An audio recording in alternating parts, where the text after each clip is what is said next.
بس جگانے کو خدا کا نام کافی ہے، میری قسمت جگا۔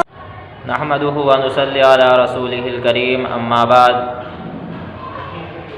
آپ صلی اللہ علیہ وسلم نے رزق بڑھانے کا ایک طریقہ بتایا ہے، اور اس کے بارے میں قرآن کریم کی ایک صورت بتائی ہے کہ جو شخص مغرب کے بعد سے لے کر کے رات کو سونے سے پہلے سونے تک سورہ واقعہ کی تلاوت کر کے سوئے گا، اس کے گھر میں کبھی بھی تنگی نہیں آئے گی اور رزق کی کمی کبھی بھی نہیں ہوگی۔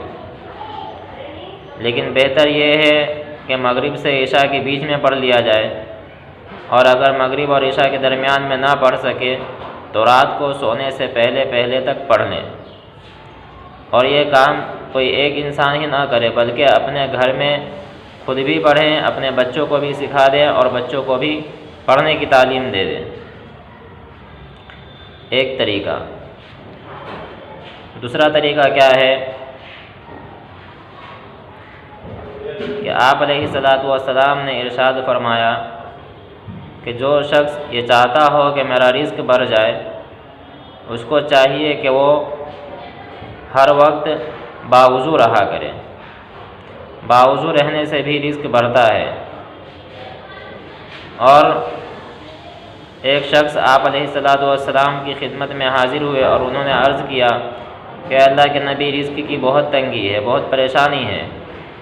تو آپ علیہ الصلاۃ والسلام نے ارشاد فرمایا کہ استغفار پڑھا کرو۔ اور استغفار کا ذکر قرآن کریم میں بھی ہے کہ جو شخص استغفار پڑھے گا اس کو اللہ تبارک و تعالیٰ کیا دے گا؟ وَيُمْدِدُكُمْ بِأَمْوَالٍ وَبَنِينَ، کہ اللہ تعالیٰ اس کے مال کو بھی بڑھا دے گا اور اس کے اولاد میں بھی برکت دے گا۔ تو جو شخص اپنا رزق بڑھانا چاہتا ہے اسے چاہیے کہ وہ استغفار کی بھی کثرت کرے۔ اور باوضو رہنے کے بہت سے فائدے ہیں۔ باوضو رہنے سے شیطان جو ہے وہ انسان سے دور بھاگتا ہے، اور شیطان کا زور اس انسان پر نہیں چلتا جو باوضو رہتا ہے، اور اللہ تبارک و تعالیٰ خوش ہوتا ہے اس بندے سے جو باوضو رہتا ہے۔ رزق بڑھانے کا ایک طریقہ یہ بھی ہے کہ جو شخص، آپ صلی اللہ علیہ وسلم نے ارشاد فرمایا کہ جو شخص صبح کو اپنی دکان کھولے گا تو اللہ تعالیٰ اس کے رزق میں بڑھوتری دے گا، اللہ اس کے رزق کو بڑھا دے گا۔ تو جو لوگ کاروبار کرتے ہیں یا دکان والے ہیں، ان کو چاہیے کہ وہ بھی اپنے کاروبار کو صبح میں شروع کر لیں۔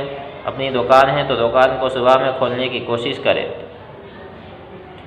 اور اپنے مال میں سے ہر مہینے اپنے مال میں سے کچھ نہ کچھ صدقہ کر دیا کرے، کیونکہ صدقہ دینے سے بھی اللہ تعالیٰ مال کو بڑھاتا ہے۔ قرآن میں ہے کہ جو شخص، قرآن میں ہے کہ صدقہ کیا ہے؟ مال کو بڑھا دیتا ہے، اور سود جو ہے وہ مال کو کم کر دیتا ہے۔ ہمیں دکھتا نہیں ہے، ہمیں ایسا لگتا ہے کہ ہم صدقہ دیتے ہیں تو ہمارا مال کم ہوتا ہے اور سود لینے سے مال بڑھتا ہے، لیکن ایسا نہیں ہے، کیونکہ اللہ تعالیٰ جانتا ہے کہ صدقہ دینے سے مال بڑھتا ہے اور سود لینے سے اور دینے سے مال کم ہوتا ہے۔ تو ہر مہینے اپنی تنخواہ میں سے اور اپنی سیلری میں سے کچھ نہ کچھ صدقہ نکال لیا کرے، تاکہ اللہ تعالیٰ اس کو بڑھائے۔ اللہ تعالیٰ ہم سب کو کہی سنی باتوں پر عمل کرنے کی توفیق عطا فرمائے، آمین۔ وآخر دعوانا ان الحمد للہ رب العالمین۔